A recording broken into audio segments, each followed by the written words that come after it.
The New Hope for America Foundation presents a real job solution. This is part one, where we will discuss the problem. Part two is the solution. The number one issue in America is jobs in the economy. To address this subject, this presentation will use facts that are critical to this issue. Surprisingly, many of them are not being covered or even addressed by the major media.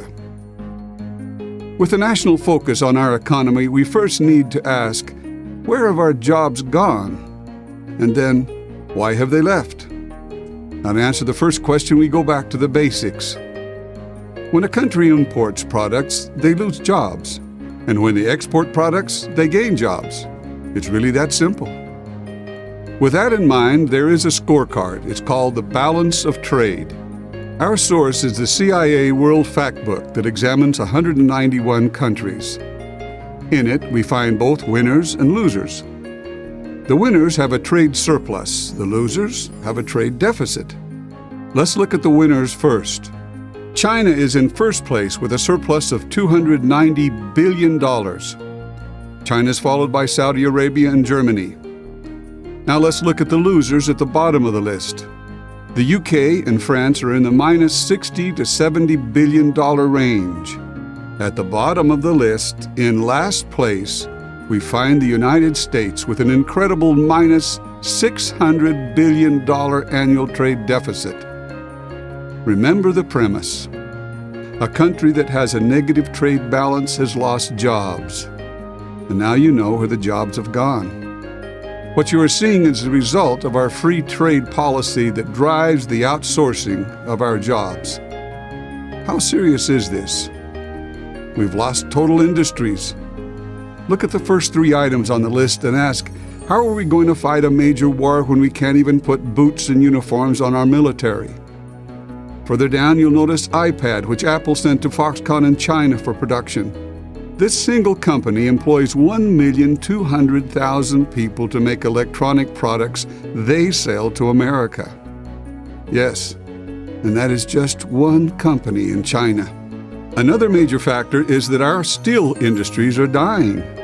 We import 65% of our steel.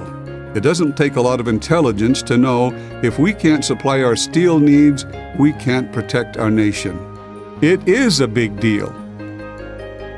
We are losing our manufacturing infrastructure. We are losing our knowledge of how to make things. We have lost over 8 million manufacturing jobs in the last 12 years. Those are blue-collar jobs. That's middle-class America. This loss is turning us into a national economy of the rich and the poor. We are losing our manufacturing base. Could we be approaching a tipping point where it'll be game over?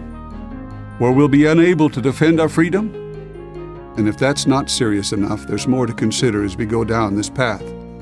Suppliers spring up all around manufacturers. You may have had or have one of these jobs. When a manufacturer shuts down or moves its operation to China, we not only lose the manufacturing jobs, we lose many of the supplier jobs as well. Also being ignored is how to create healthy service and retail jobs. First, some facts. Almost all small businesses, whether retail or service, are literally supported by local manufacturing. The University of Illinois did a study and found that each manufacturing payroll dollar creates over 3 payroll dollars in the local service and retail sectors. This results in over 4 spendable and taxable dollars in that community.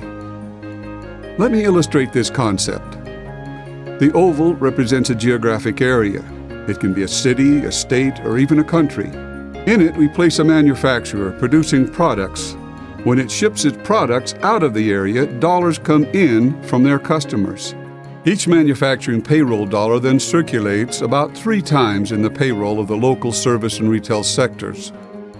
Then retail sends it out to bring in more products to sell.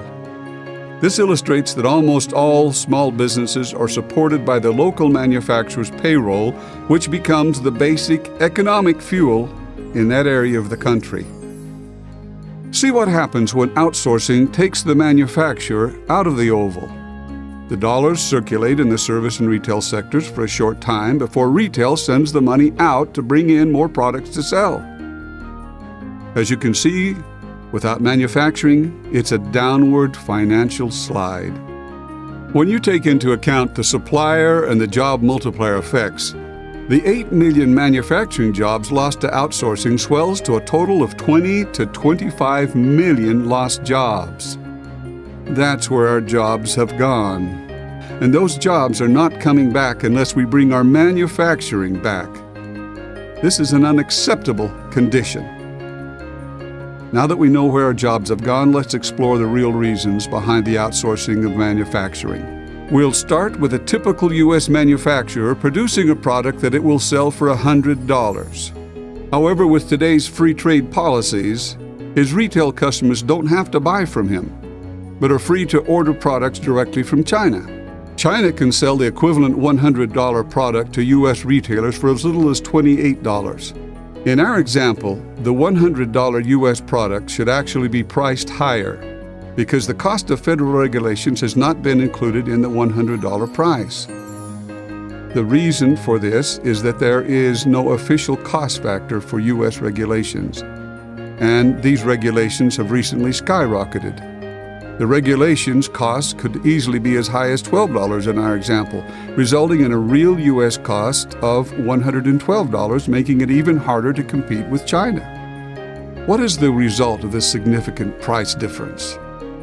The U.S. manufacturers will not receive orders for their products. If they don't receive orders, they can't provide jobs. Now you know the real reason that manufacturers are leaving the United States. It's called no orders. It's really that simple. If we focus on how to bring the orders back and not worry about creating jobs, we might actually revive our economy.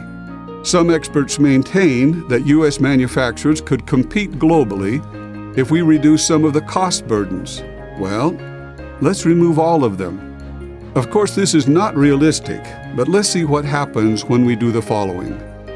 Reduce corporate income taxes to zero. Eliminate healthcare costs. Require U.S. workers to produce 25% more per day. Establish a government-subsidized loan rate at 2%. And increase the value of the Chinese yuan by 40%. Please note that the extra costs of government regulations are not included in these figures. What happens? $100 goes down to $74. $28 goes up to $39. We still have a $35 cost difference. Remember, we have not included the cost of federal regulations in the U.S. cost. The actual spread is likely to be close to $47. And we still have no orders and no jobs. As you can see, even after removing all of these cost burdens, most U.S. manufacturers still can't compete. U.S. manufacturers have fallen into a free trade outsourcing trap. They have a choice, either to shut down or move their production to China. When that happens, U.S. workers pay the price, with incredible job losses. The following slide will illustrate the havoc this shift has caused to our economy.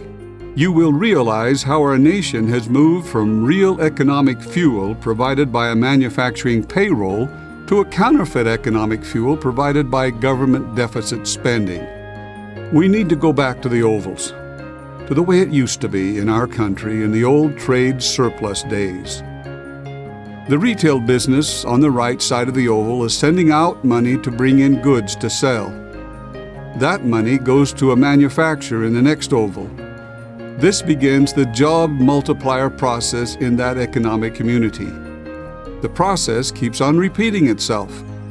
The money going out on the right side comes in on the left. It's like a closed loop. In the past, manufacturers in cities all over the country were producing products for service and retail sectors in other cities.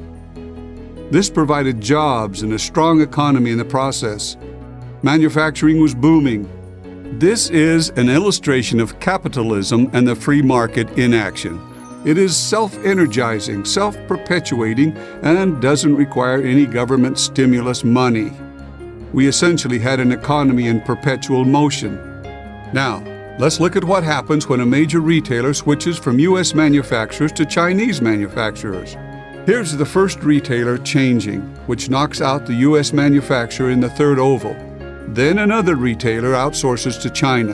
The loop is breaking down. Now the third company outsources to China. See how the free enterprise system breaks down and ceases to function? In our example, the U.S. manufacturers have died along with the economy.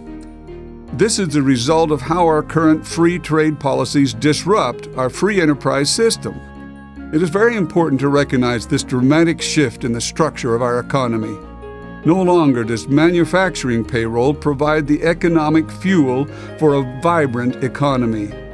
It's now necessary for our government to provide counterfeit economic fuel to keep our economy afloat. The end result is we find ourselves with a government-funded economy. Because of free trade, we are stuck in this unsustainable financial condition, relying on quantitative easing known as QEs to support our economy. Until just recently, the unofficial QE3 has been running at the rate of $85 billion per month. That's $1 trillion of additional debt per year, and that's unacceptable. As a result, this QE spending has our federal debt spiraling out of control. Obviously, we need to cut federal spending, but doing so would reduce the counterfeit economic fuel that is barely keeping our economy afloat. That reduction would reduce jobs, increase unemployment costs, and reduce tax revenue in our economy. The irony is that cutting federal spending may not reduce our deficit, but may actually increase it. This important fact is apparently not being considered by our politicians. We seem to be in an unrecognized death spiral with no way out. Is there any hope? Yes, there is. The new hope for America's solution is to turn to the strategy that Japan used after World War II. Using it, they rebuilt their decimated, war-torn manufacturing plants. Then Japan, a small country with few resources, was able to become the number 2 economic power in the world. What would happen if we Americans employed this strategy? We could restore our jobs and our economy, reverse our death-spiraling debt, eliminate current and new tariffs, have a free market solution, have a reasonable transition that would not cause a trade war. Let's summarize our presentation. America is on a new course, a dangerous course. With our current free trade policies, we have outsourced a major portion of our manufacturing. In the past, manufacturing provided millions of jobs and the economic fuel for our economy. This loss has changed us into a government-funded economy, producing an ever-increasing federal debt. As a result, we find our nation is in a death spiral. Our present course is unsustainable. The consequences of our current direction will drastically impact the world, our position in the world, and our individual lives. The New Hope for America Foundation proposes a proven solution to this problem. We invite you to view Part 2, The Solution.